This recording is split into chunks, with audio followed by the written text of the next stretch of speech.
Not going to be too many more of these. Okay. What? Yeah. Just. Okay, good afternoon, ladies and gentlemen. May I have attention, please? All quiet, please. Come back in. Anthony, get in here. Get. Shh. All quiet, please. Go ahead, have your notes out. Chop. Ladies, gentlemen, Max, other people who don't fit into the first two categories because they're still talking while I said not to talk. Shh. In your notes, we're going to be wrapping up on the Civil Rights Unit today. And I'll see you guys today, Thursday, Monday, and that's it, yeah. And on Monday, yeah, you will. I'll be back here next year. Okay. Shh. Settle down. Oh my gosh. It's June. And when I was your age, June meant school. Yeah, because we started later. Anyway, so here's the deal. I'm going to be wrapping up the Civil Rights Unit. And it's kind of like trying to figure out all the various different things and so forth. The year, we didn't have as much time to spend together as I would have liked. And sometimes, we see you at graduation. We'll see you at graduation. And, yeah. And I'll be back at graduation for, when are you guys graduating? Yeah, 2023. Yeah, somebody send me an invitation. I'll come back. Yeah. And then I might even tell you who I voted for if you remember to ask. Yeah, I voted for Abraham Lincoln. That was my first election. Just kidding. I'm not that old. Shh. Actually, this will surprise you. Some of my classmates, because I was 17 when I graduated from high school. Hopefully you'll be alive when your classmates graduate from high school. When I graduated from high school, though, 1981, some of my classmates were able to vote in the election between Jimmy Carter, running for re-election, number 39, and Ronald Reagan, running as a Republican candidate, and Reagan won that year. So the first time I was actually able to vote was 3 years after that, in 1984. Yeah, I'll tell you, but you have to wait until you graduated, because otherwise you'll be like, I'm going to put you. Thanks. That was ancient history, Mr. Hanson, when you were old enough to vote for the first time. Do me a favor. Yeah, don't insult me. All right, here we go. Ladies and gentlemen, shh. Here's the deal. We're going to wrap up on the Civil Rights Unit. And then, actually on Google Classroom, I'm going to be posting a documentary video that I want you guys to watch. I encourage you to watch. It's one of the units that we're not going to be able to get to. I'm going to take something from that unit, and we're going to be focusing on that toward most of this period and a big chunk of next period, although we will spend part of next period doing review for the test, which is very, very extensive, 80 points, coming up on Monday of next week. So we'll spend some part of that time on Thursday doing the review. We'll continue watching a film having to do with the Civil Rights Movement, which is a historical event, and we've actually covered parts of that in the course of this unit, because the Civil Rights Unit, we've been all over the place, in courts and all kinds of various different things, okay? And then, and then we'll have the test, and afterwards I think we'll still have some time to finish up the movie, and then you'll be done. I mean, the next day, on Tuesday, a week from today, will be your last full day. It's a B day, you'll have exams 3rd and 4th period, and then the next day, the Wednesday, half a day, and then a half a day on the 10th, and then that's it. Question? Yes. Which is a lot. All those cases and all those different rights, especially the case names. Yes, they are the whole thing. Okay? Shh, the whole thing. You guys can do that. Yes? Yes? The whole thing. Okay? This unit.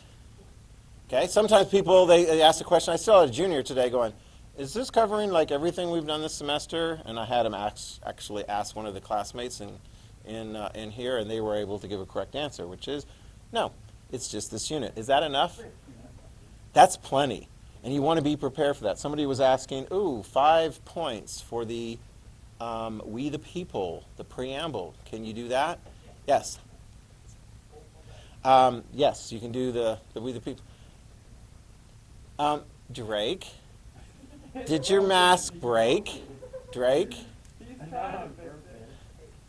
Just wrap real tight around your ears or something. Yes, there you go. Yeah. You can figure it out. You're clever. Shh. You're clever. Yeah, no, he doesn't want yours. No. Okay. All right, now.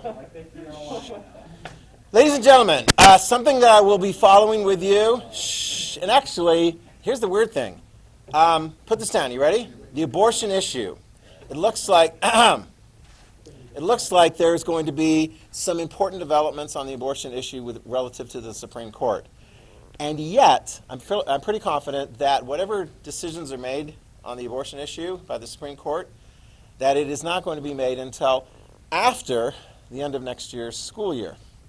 In other words, typically, the way the Supreme Court works on really intense controversial issues, they hear the oral arguments, October, November, December, whenever that is, and then they go into discussions and they work very closely with each other. And we don't know what the decision of the Supreme Court is on major cases until they issue that decision. And they issue them primarily, particularly the close ones and the most important controversial ones, toward the end of their session. Well, when's that? June, early July. So we'll probably hear about that between the summer of your junior year and your senior year. So here's the deal. We know, and we've talked about this before when we were introducing the members of the Supreme Court. And by the way, you need to know all of those because they're on the test. The most recent member of the United States Supreme Court, Victoria, who is the most recent member?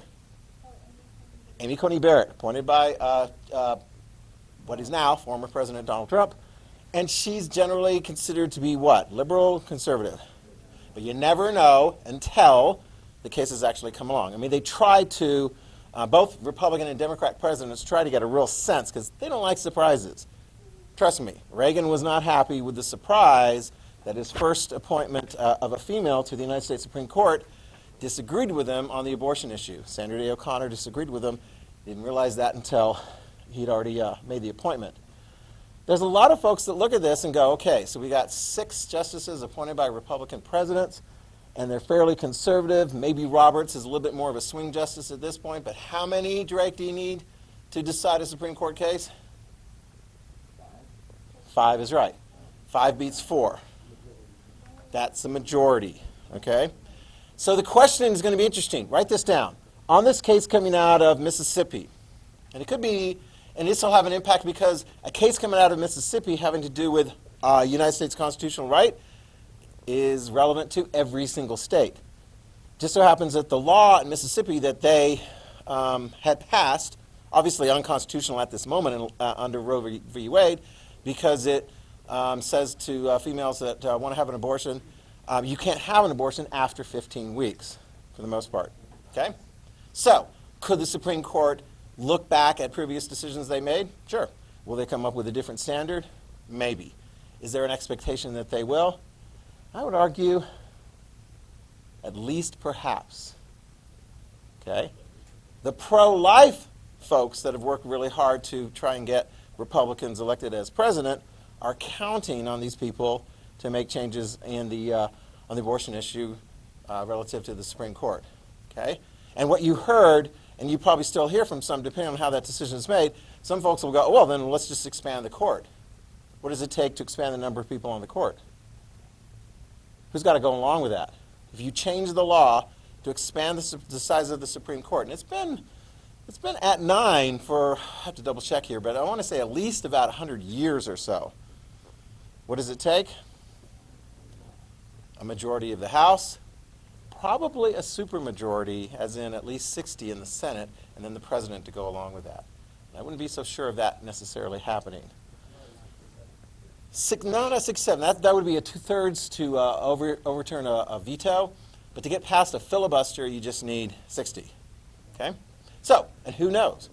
I mean, that could be after the next, or going into, actually this will be going into, when that decision is made, it'll be going into the 2022 off-year congressional elections. All of the House seats will be up for election, and 1/3 of the Senate seats. Okay? If it ends up being kind of throwing it back onto the states and saying, all right, states, whatever you want to do is up to you, where you get different laws from state to state to state, you have that in some areas, like I think smoking ages, those are different from state to state to state, I think. Drinking age, because the Congress is like, putting the screws and saying if you want your highway money, you have to have it at 21. That kind of changed it. But that would be an interesting thing if that happened. Probably some states would have laws ultimately that were more pro-choice. Other states would have laws that were more pro-life, and somewhere in between. Kind of like what it is right now in the rest of the world. Depending on what place you are in the world, the laws vary quite a bit. Right now, in this country, does it matter what state you're in with respect to abortion and the right to abortion? It doesn't. Not the basic right. Okay? I mean, in some states, there may be only like 1 or 2 abortion clinics in operation. Other states may have more, but that's like a practical matter. Now, what I wanted to do, I don't know, some of you guys are like, I really don't want to debate this. He's like, I mean, that's one of the things.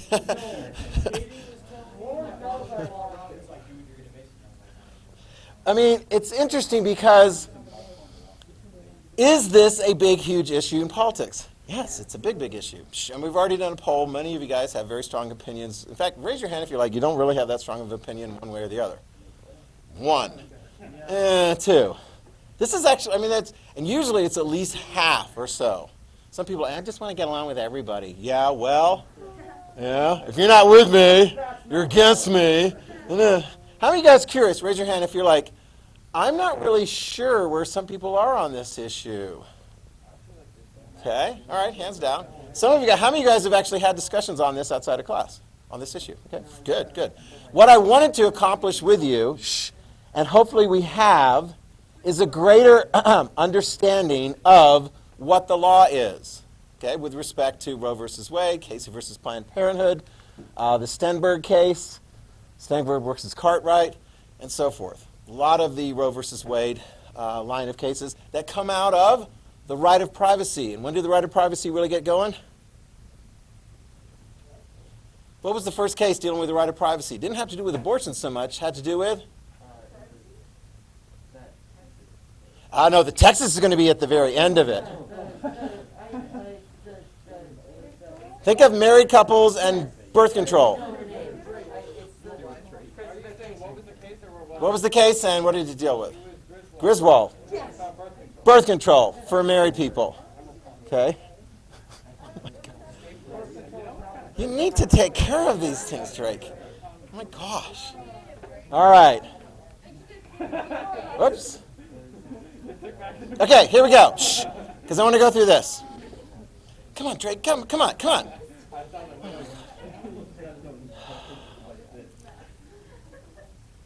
Now, listen carefully. Shh. And see. Ivan. Shh. See if you can identify correctly.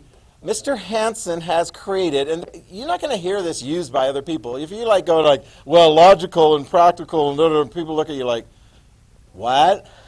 You're like, well, Mr. Hansen, my government teacher, described that there's sort of like 2 pro-choice positions and 2 pro-life positions. Then you explain it to them and they go, oh, okay. Well, this is the verbiage that I have given to it, and write this down. I'm going to give you like definitions as to what those positions are. Okay? Because there's pro-choice and there's pro-life. It looks like there's only 2 positions generally on the abortion issue. Not quite. Because there are some fissure points, at least one major fissure point within each of those 2 groups. And I want you to identify what they are, and then we'll check on you and see what is the constitutional perspective of the Supreme Court right now. Which of these ones are? You ready? Okay. In fact, as soon as I've identified one, you're like, that sounds like the Supreme Court, put your hand up. All right, now, logical and practical. Those things, logical is like, well, it makes sense for this. But practical is sort of that practical political consideration and personal consideration, and it's a little bit more complicated than just to always be this way. So, for example, let me start off at the top here. Logical pro-choice. In this particular pro-choice position, the person would look and say, logically, the female who is pregnant has completely 100% control over her body throughout the entire pregnancy and can do whatever she wants with her body. Therefore, when can she have an abortion? Whenever she wants it. For what reasons can she have an abortion? It doesn't matter. Is it any relevant as far as the condition status of the fetus inside? No. Logically, she gets complete control. Got that? That's this so-called, what I would refer to as the logical pro-choice position. Practical pro-choice is among pro-choicers who are like, I don't really feel that comfortable with females having late-term abortions, particularly if it's well past the point of viability. Know the point of viability? As in the fetus can do what outside of the womb? Live, survive without the continued support of the mom, the female. Okay? So practical pro-choicers would look and go, okay, females, you got a right to have an abortion for whatever reason you want, say during the first trimester. So give or take 15 weeks, 20 weeks, maybe sometimes you hear sort of 24 weeks-ish. That's probably on the outside end. Okay, practical pro-choice. Sometimes the practical pro-choicers would say, look, if you were raped, we'll give you more time, right? Because you're pregnant not because of necessarily something that you chose to do, but it happened to you. You got that? That's the way a lot of European countries are. Countries that in some measurement are more progressive than the United States, as far as other different measurements, healthcare and things like that. So which of these two is what we've got? Which is the standard that the United States Supreme Court says? Very good. Logical. This, because the Supreme Court, like we've talked about, it's like logical positions and so forth, but that gets them stuck in a sense because practical pro-choicers would look and go, well, there's not that many abortions. Most of the abortions take place early in the pregnancies and so forth. And yet, if you look at the annual numbers, late-term abortions still run in the several thousands across the United States of America. Not that many by comparison, but still, that's a pretty fair number. Okay? All right. Practical pro-life. All right, this is a pro-life position that basically would say, actually, let's do it different. Let me go straight to the logical pro-life because then it's a little bit easier. Sorry. Logical pro-life would say, logically, what is most important? Life inside the womb, okay? Logically, does that life have anything to say about how it came into existence? No. Doesn't have anything to say about how it came into existence. And a logical pro-lifer would say, it matters, what matters most is to, as best as you can, protect the life inside the womb. So logical pro-lifer would say what matters most is the life inside the womb.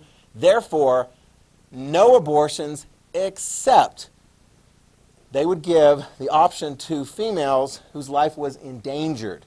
We're not talking about health considerations, but we're talking about life endangered. Do you understand? So we'll say to the females, your life is truly endangered. Unless you have an abortion, it's up to you. Practical pro-lifers, this fissure is among people who want life protected in the womb, but are willing to give maybe some consideration if there is a rape. Got that? So in other words, they're saying to the female, if you were raped, then it wasn't really your choice at all to have that interaction that resulted in your pregnancy. we're going to give you that choice. Although you can see the logical pro-lifers would go, how about protect the life inside the womb, and then she has a choice of adoption or, so forth. But anyway, practical is sort of like, well, I'm not going to force a female who was raped to make that decision of carrying the pregnancy all the way full to term. Questions on that as far as the distinctions? Now, there's going to be other kinds of various different points, and you can break some of them out even further. But does that kind of make sense to you on that? Questions? Discussion? We're going to have your hands up on one of these. Okay? Yeah, this is a vote. Yeah, actually write this down over the years. It's very interesting. And sometimes when there's more time, then it's kind of like when we have a time for a full-blown politics unit as opposed to, I think when we start as juniors, we'll do a little mini politics unit. And then sometimes we do like a mock campaign, and you guys create fictional candidates, and then your fictional candidates take positions on a variety of issues, including abortion. It does. It is kind of fun. All right. Have you figured it out? All right. So even if it doesn't matter that much to you, a couple of hands. Yeah, no, that's fine. It's okay. That's fine. Most of you guys. Anybody unclear as to where they're, which one fits probably closest to where you're coming from? All right, let's go ahead and do the vote. Logical pro-choice. Logical pro-choice. The female has the right. No judging of anyone just because you don't necessarily agree on that one. Logical pro-choice. This is the law in this country. 1, 2, 3. Okay. Okay. So you would be in agreement with the United States Supreme Court, maybe not currently, we'll find out about that, but previously. Okay, practical pro-choice, females have a right to have an abortion, but get it done within the first trimester. Okay, 1, 2, 3, 5, 6, 7. Okay, practical pro-life. No abortions, but if the female is raped, she would have that option. 1, 2, 3. Okay. Logical pro-life. Protect the life inside the womb. 1, 2, 3. I don't think this adds up. 16. 1, 2, 3, 4, 5, 6, 7, 8, 9, 10, 11, 12, 13, 14, 15, 16, 17, 18, 19.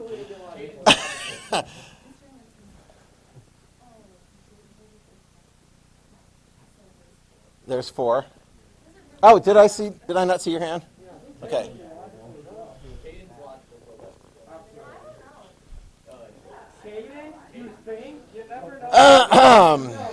Anna, how do you view this? Which one fits best with yours? You don't want to say? We're not going to no one's going to hound you. We're not going to. Don't want to say? Don't be afraid of these people. Everyone's respecting.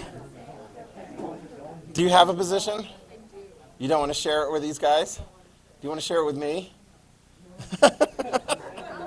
No. Who else was that? Who else didn't have their hand up, I think? Did you, Isabel, did you have your hand up? You did? For which one? I thought I had everybody's on that. Caden is. Okay. So we'll do it again. Logical pro-choice. Hands up high. 1, 2. I thought there was a third one. Oh, Olivia. Okay. Hands up high so I can see your hand. Okay. Practical pro-choice. Hands up high. 1, 2, 3, 4, 5, 6, 7. I think I did count yours. Practical pro-life. 1, 2, 3, 4. Logical pro-life. 1, 2, 3. Okay. Anna has the same agreement as. I'm going to reveal something. She's like, no, that's not mine.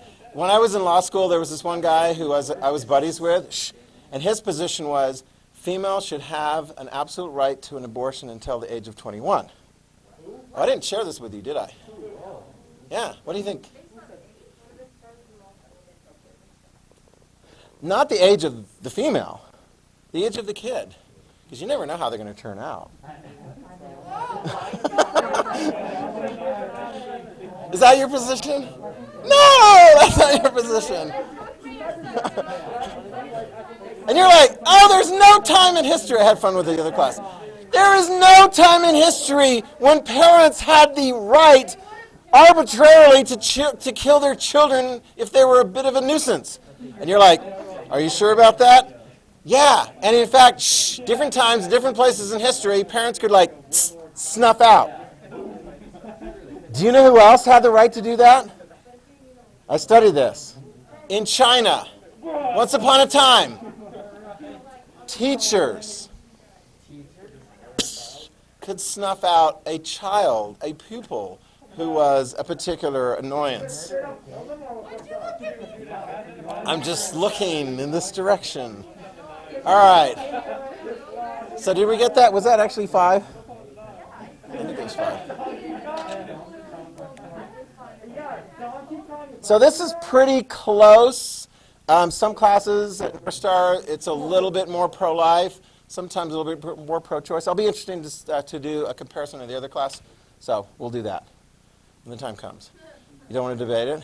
How many of you guys think Roe versus Wade is going to remain pretty much unaltered by the Supreme Court? How many of you guys anticipate that there's going to be either some alteration or major alterations by the Supreme Court? I'm kind of thinking that they're going to. I think it'll be, because like these two who've been on there for a while, they're like, okay, you guys, let's do this. Because if you don't get it done, it's not going to get done. But who knows? All kinds of considerations. Yeah. All I gotta say is, come on now, you can't pull an aborted fetus because it wasn't born yesterday. Okay, that's just really, that's really tacky. It's very tacky. All right, now, of course, the right to privacy, ultimately, the biggest extension of the right to privacy is the two cases, Bowers versus Hardwick, in which the Supreme Court said, oh, if states want to outlaw any kind of, like, I refer to it as like Lego attachments between human bodies and so forth. You get it? Okay. And yet, here's the deal. There's a question on the test having to do with this. Bowers versus Hardwick said it was okay for states to do that. The Supreme Court came along with a similar case, changed its mind. Lawrence versus Texas leaves it up to individual adults consensually doing whatever they want, including, and you guys are like, heads exploding, people who are closely biologically related with one another. Okay? But, hey, it's logical, arguably, maybe, I don't know. So, all right, now, relative to, I've got this one set up now.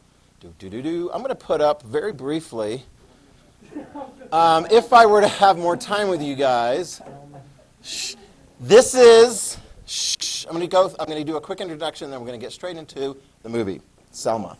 Okay? Not today. The test isn't the next time we come in. The test is going to be on Monday. So we're going to do... Yeah. Okay. I just asked you guys to debate. All right, so here we go. Ladies and gentlemen, I've got a plan. Here we go.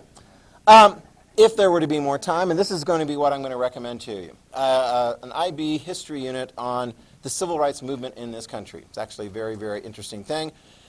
And I will post this documentary. It's excellent. From the 1950s and 1960s, Eyes on the Prize, about the early civil rights movement, effective civil rights movement in our country. It's going to lead to some major changes involving the growth of Martin Luther King Jr. as a leader and others as leaders in the civil rights movement. And it all went back to a case in which a young African American was visiting cousins in Mississippi, Emmett Till, and he talked to Carolyn Bryant, a white woman in a store, and he said something supposedly fresh, which led him to be killed. And the men who were charged with the murder, these two white men, were found not guilty. And so the African American community, it kind of really stirred them up and so forth. In the late 1950s, got a lot of attention from the white community in the United States as to something more has got to be done. And ultimately, you're going to have some major things like in Montgomery, a bus boycott against segregation. Okay, so one of the main goals is to try and stop segregation from taking place. Okay. It's not because you're a communist spy. Yeah, I want to ask about that. You know who says I'm not a communist spy? Communist spies, yeah. All right, here we go. So, needless to say, anybody know who was, raise your hand if you can tell me. Shh, you just got to know this. Two of the people very instrumental in the successful Montgomery bus boycott to end segregation in Montgomery, Alabama. Rosa Parks was one, and who was the man who came to town as a young preacher from from Georgia? Martin Luther King Jr., yes. Okay, there we go. And so he'll play a key role trying to end segregation in the schools with the help of, at times, presidents stepping in. Dwight D. Eisenhower, John F. Kennedy, although a bit reluctant at times. I would say, if we're doing this unit, write this down. Presidents tend to be somewhat reluctant at times. You'll see that, though, because in the movie Selma, they're going to be dealing with the presidency of Lyndon B. Johnson, who is very pro-civil rights, but he's also trying to fight communism in the Vietnam War. He's trying to end poverty with a big, huge, package of relief bills and all kinds of stuff. He's got a lot on his plate. But Martin Luther King Jr., what is his main goal in the summer of 1965? Votes. Votes. Not enough just to get equal rights as far as ending segregation, but voting rights. Okay? So if we were to do this unit, I would be talking and showing you clips of amazing movies, if you've never seen Hidden Figures, or The Green Book, or The Help. I won't give away the two-slice hilly mark. How many of you guys have ever seen The Help? Yeah, Emma Stone is in that. She plays Cruella de Vil, and no, just kidding, that's a new movie. It's about segregation in the Deep South. Yeah, there you go. Yeah, it's great. And remember the Titans? Yeah. Which was like right near where I was growing up when I had desegregation as a little kid. I told you about that in second grade. They were desegregating nearby high school and so forth. Which is really cool because the rival high school, oh my gosh, if we had time, I would show you this speech that Sandra Bullock, a cheerleader 1 year younger than me, at the rival high school, Washington Lee, although they got rid of Lee because Lee's a Confederate general, now they call it Washington Liberty High School. She gave a speech to Washington Lee pep rally saying those kids at Yorktown High, where I went to school, they're really naughty and they shouldn't have vandalized the press box at their stadium, which some of the guys did. But anyway, she ultimately is going to be a key player in another movie, which is really cool, The Blind Side. If you've never seen The Blind Side, which is a really awesome movie, Michael Orr. Anyway, very intense. So different movies having to do with what's going on in the South. A segregationist governor, George Wallace in Alabama. He's going to be featured in this movie we're going to be watching. And the completely fictional character of Forrest Gump. Yes. Who is from Greenbow, Alabama. That's right.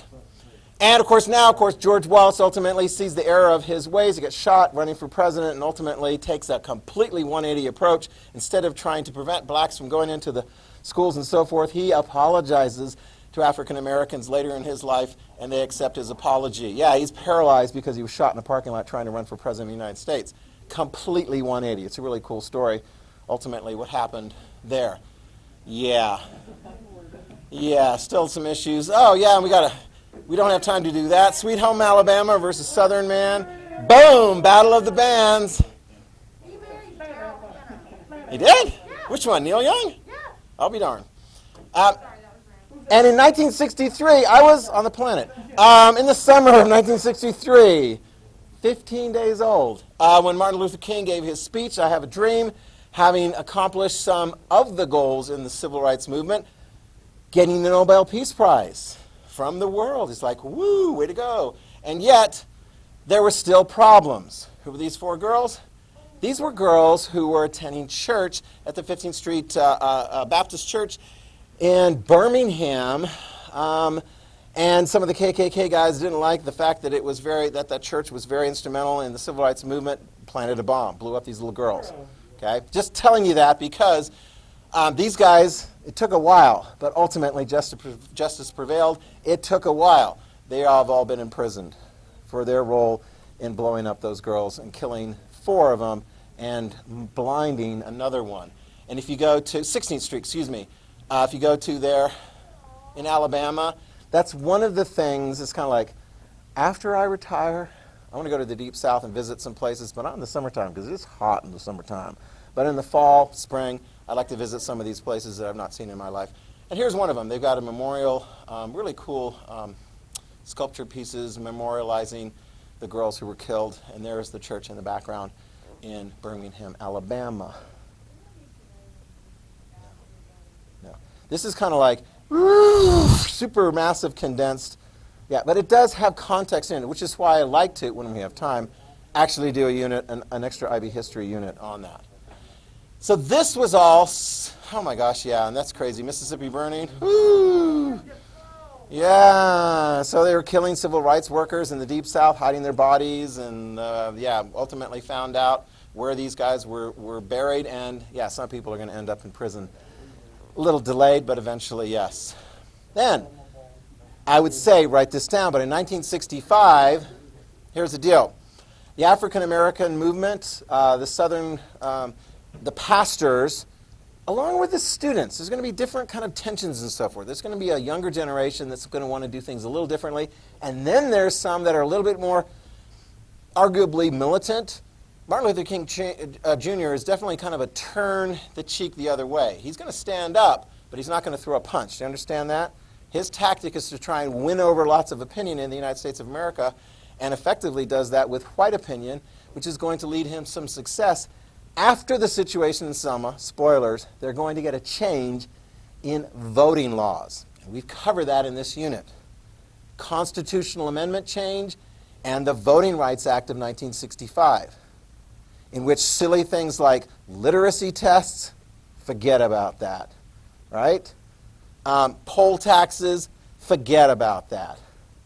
Who's got political power? People that have votes. And if you can't vote, you don't got political power and you can't get as much done. So they're going to be pushing real hard for that.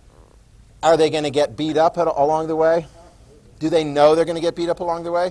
Yes, and that's why they choose that, because there's a son of a gun named Jim Clark, who is the sheriff of that particular community, and he is a bit of a bully, kind of like Bull Connor was in Birmingham, Alabama. Okay? A bully. A bully. The movie you're going to see, mostly true. They've exaggerated a little bit along the edges, but it's well done. Okay? Done by the same film director that did 12 Years a Slave. If you've never seen that movie, that's intense. It earns its R rating. Yeah. And actually, this is fascinating because 50 years after the famous march from Selma to Montgomery, you're going to see one of the participants who was there, the young congressman who's now deceased. His name is John Lewis. He was a young participant. He'll be marching in a commemorative march 50 years after that, so that would be 2015 with President Obama and former President George W. Bush. So pretty cool that this is something that most, I would say, the vast, vast majority of Americans are all cool about that. Oh, yeah. Yeah. The vast majority. The vast majority. Okay? So you ready? Selma. PG. So that's all cool. PG-13. You guys don't need subtitles, do you? Okay, so you can tilt your screens. You don't need those. This is for your educational expansion.